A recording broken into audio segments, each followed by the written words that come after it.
presentation yesterday. Okay, Bill, whenever you're ready.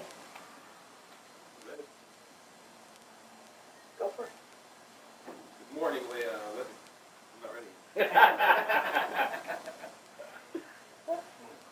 There's no ladies in this group. Hey, Bill.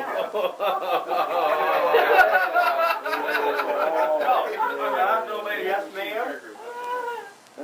It may be when you get back. It may be when you get back. When you get back, it may be. There may be. We're planning on putting some in. Are we? Yeah. You keep that shit up. You may be a lady yourself. Right on, before the end of the day. We got some on the list. We got some on that list. Really? Yeah. I'll be good. Okay, anytime. Okay. Good morning, ladies and gentlemen. As you know, my name is Bill Stilson, and I spent the last week in Detroit, Michigan, learning about safety. When I came up there to Detroit, I had quite a skeptical attitude and was looking forward to a week of vacation.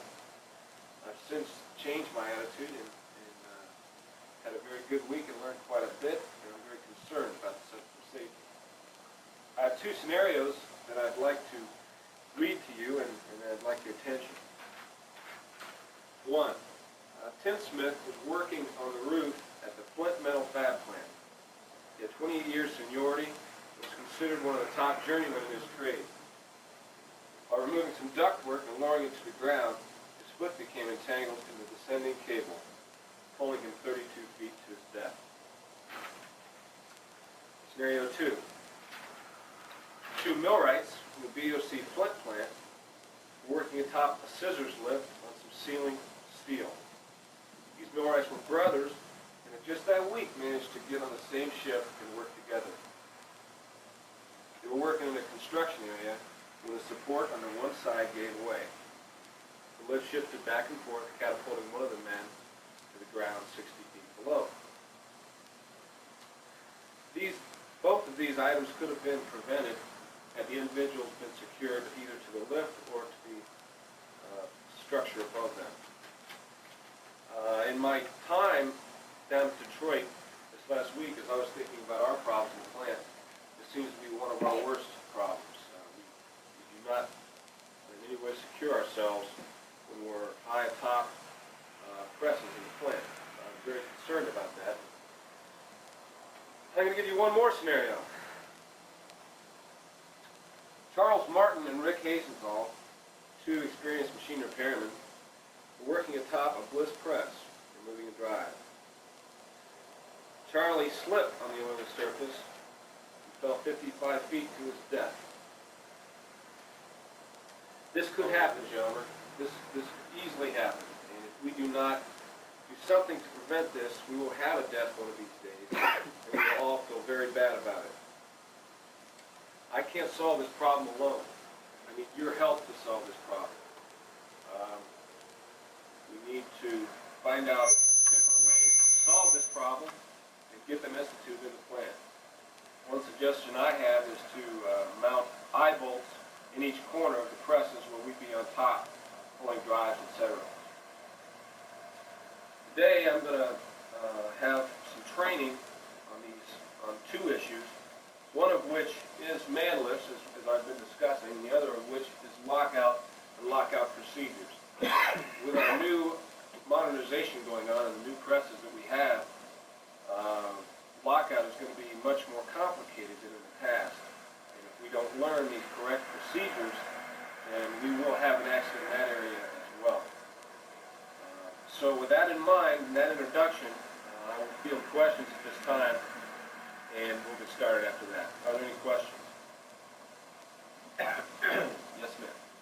I don't really understand. You said you went to these classes, but what is it that makes you such an expert in all? It's not a question of being expert.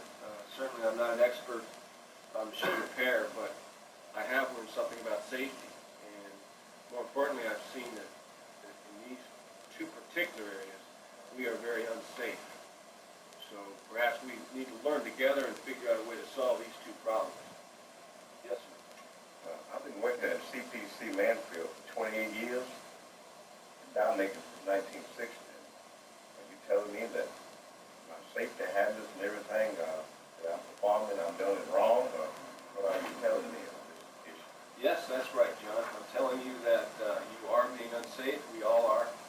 And you could easily die because of these problems. And you may only have a bit of time left, but if you don't correct these problems, you may not make it through time. Yes, sir. Yeah, this is just typical, you know, you go to some training classes, you come back, we don't even have any of this equipment available at our plant. Well, as you know, I just have gotten back. I've already talked to the safety director, Rick Greeny, and we will be getting some of these chest harnesses. I personally will see that we should have them in sometime next week.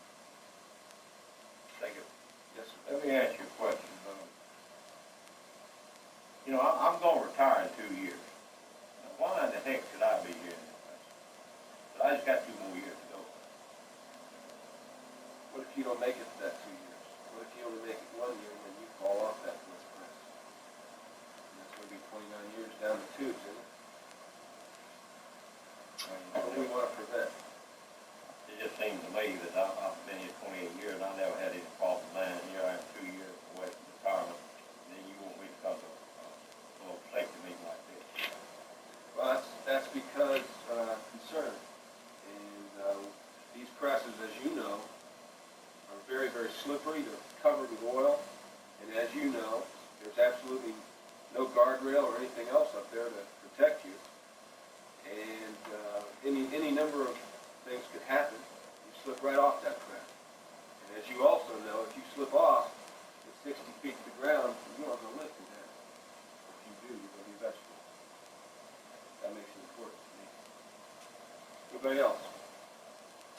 Okay, thank you. With that in mind, we'll get started on man lift procedures. All right. Very good.